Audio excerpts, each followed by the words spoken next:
Halo Bu Indah dan teman-teman semuanya, saya Maulidia Rahmi Nasution dari absen 19. Saya Aisyah Nabila dari absen 3. Kami akan membuat video edukasi TikTok tentang materi perubahan sosial dalam kehidupan sehari-hari. Selamat menyaksikan. Hai semuanya, aku Rahmi akan menjelaskan apa itu perubahan sosial. Jadi, perubahan sosial adalah perubahan yang terjadi dalam kehidupan masyarakat, baik pada nilai, norma, pola perilaku, hubungan sosial, lembaga sosial, maupun cara hidup masyarakat dari waktu ke waktu. Perubahan sosial bukan hanya berarti perubahan teknologi, tetapi juga perubahan cara manusia berpikir, bertindak, berinteraksi, dan menjalani kehidupan. Di sini, aku dan Nabila akan menjelaskan faktor penyebab dari perubahan sosial tersebut. Nah, di sini kita mengambil faktor internal dan juga eksternal. Tonton videonya sampai habis ya. Hai. Kalian sadar gak sih kalau kehidupan kita yang sekarang sama yang dulu itu beda banget?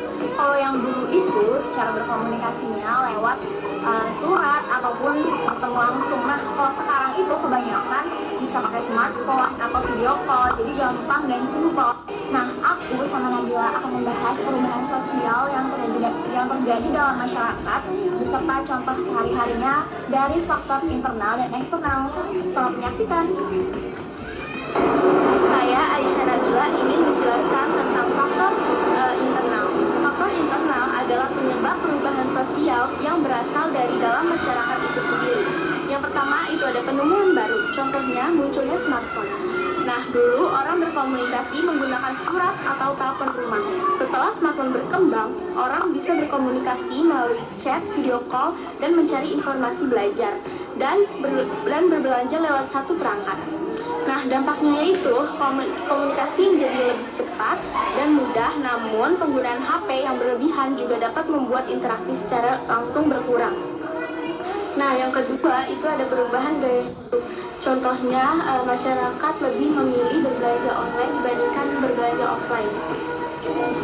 Dulu, orang harus pergi ke pasar atau toko. Sekarang, barang dapat dipilih dan dipesan melalui aplikasi dari rumah. Nah, dampaknya yaitu belanja menjadi lebih praktis dan menghemat waktu. Di sisi lain, toko yang tidak mengikuti perkembangan teknologi dapat kehilangan sebagian pelanggan. Yang kedua ada faktor eksternal. Faktor eksternal adalah penyebab perubahan sosial yang berasal dari luar masyarakat. Contohnya adalah masuknya budaya asing, misalnya Korea yang masuk melalui K-pop dan drama. Akibatnya masyarakat Indonesia menjadi mengenal bahasa, makanan, musik, dan hiburan dari Korea. Contoh lainnya yaitu bencana alam.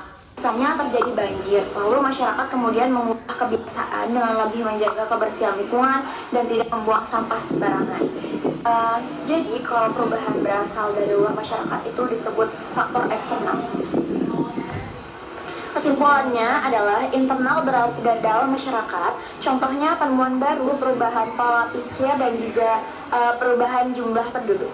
Nah, sedangkan eksternal berarti luar masyarakat, contohnya pengaruh budaya asing, globalisasi, dan perubahan lingkungan. Intinya adalah internal dari dalam masyarakat dan eksternal dari luar masyarakat. Sekarang, coba perhatikan kehidupan di sekitar kalian.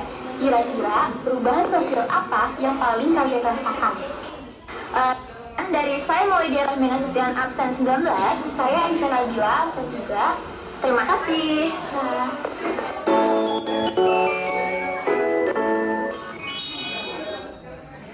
Jadi kesimpulannya perubahan sosial dapat terjadi karena faktor internal maupun faktor eksternal.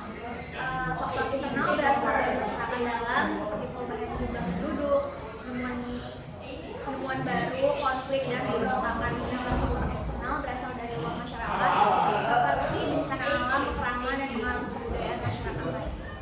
Kesimpulannya, membuat perubahan merupakan proses yang dapat dihindari baik dari faktor internal maupun eksternal.